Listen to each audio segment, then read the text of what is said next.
Hello and welcome back to Poland Daily Travel. We're glad you tuned in. Oh, we're glad you're watching us on YouTube. Lots of stuff to see. Your best source for travel information about Poland. We'll be venturing forth soon to exciting sites around Poland and nearby. But today we're in Warsaw and we're focusing on the Warsaw Old Town. We start at St. Anna's Church and talk about its significance and how Poland saved Europe twice.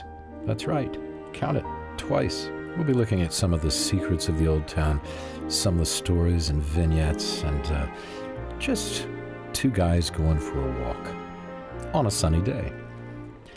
So stay with us on Poland Daily Travel.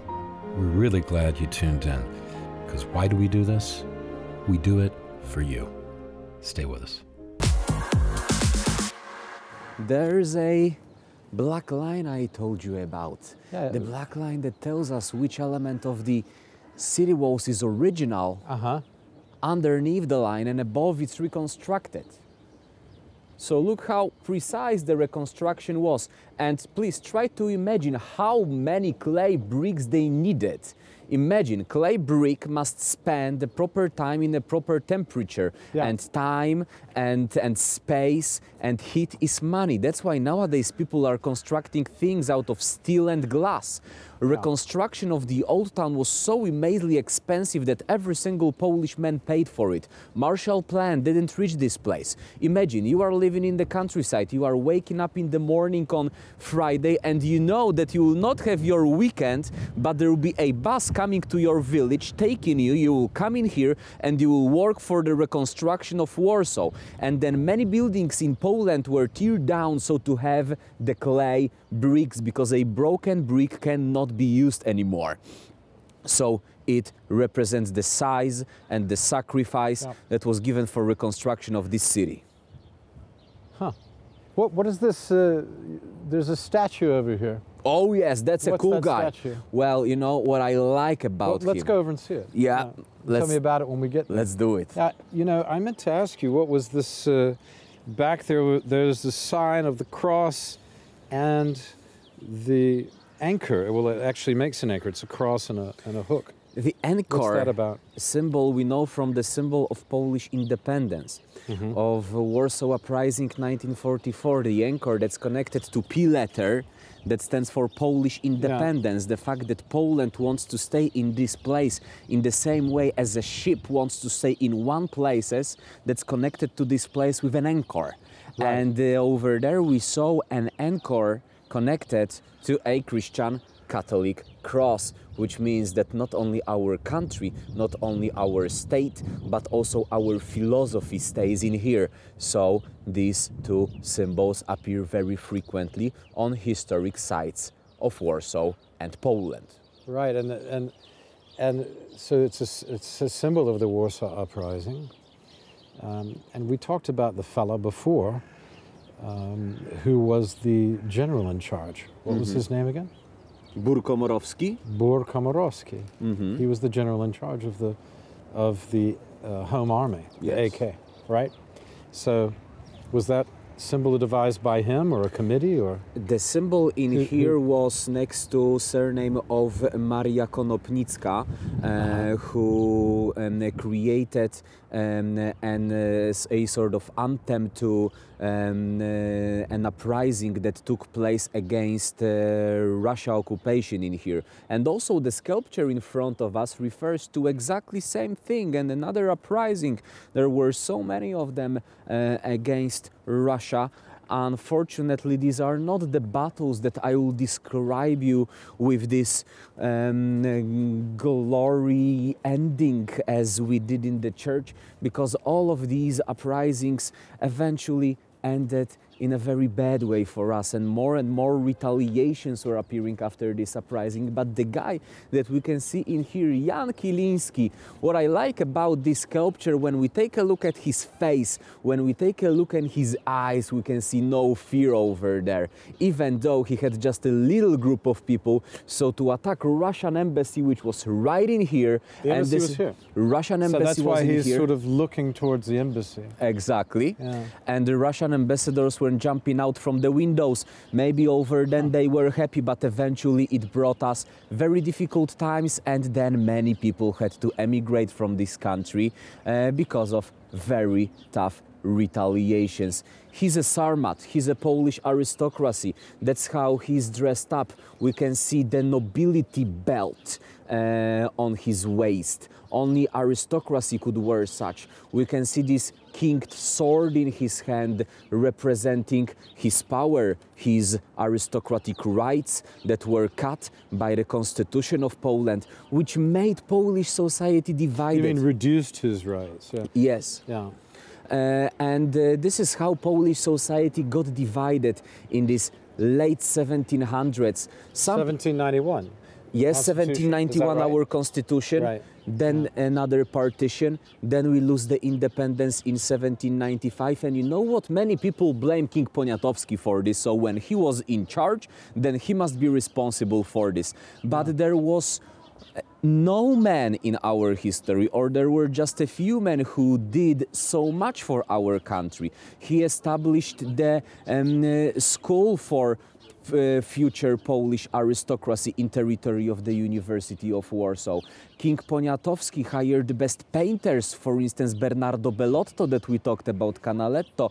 He also established the order of Virtuti Militari, which is highest possible order for bravery, that was given to many people involved in these uprisings against Russia. So that was a king that made a lot of good things for us, and what he left is the Royal Łazienki Garden, the Royal Łazienki Park that I will show you one day. Yeah, I'm looking forward to seeing it. Again, and showing it to people again in the spring when it's all green, right? Yes, when it will bloom and we can feel the fresh smelling flowers and blooming roses over there. And then maybe starting from half of May, we'll participate in one of Frederick Chopin concerts next to Frederick Chopin's sculpture, free for the guests and the locals. Poland Daily Travel.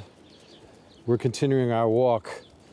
Stay with us. We'll be right back. We will. Will. Indeed. This is a famous statue. It's one of the most famous statues in the whole city. And yet, it is nobody famous, particularly.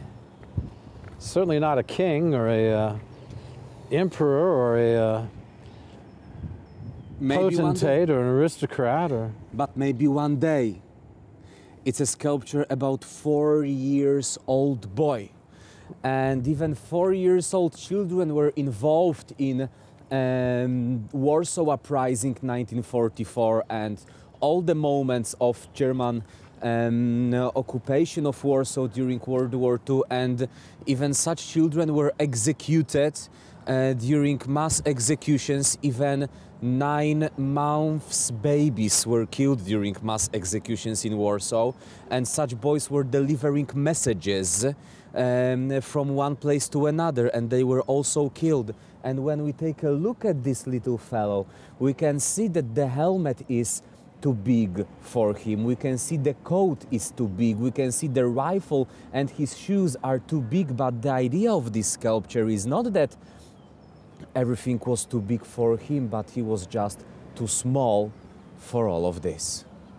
And did they actually have a gun? Did he actually have a gun?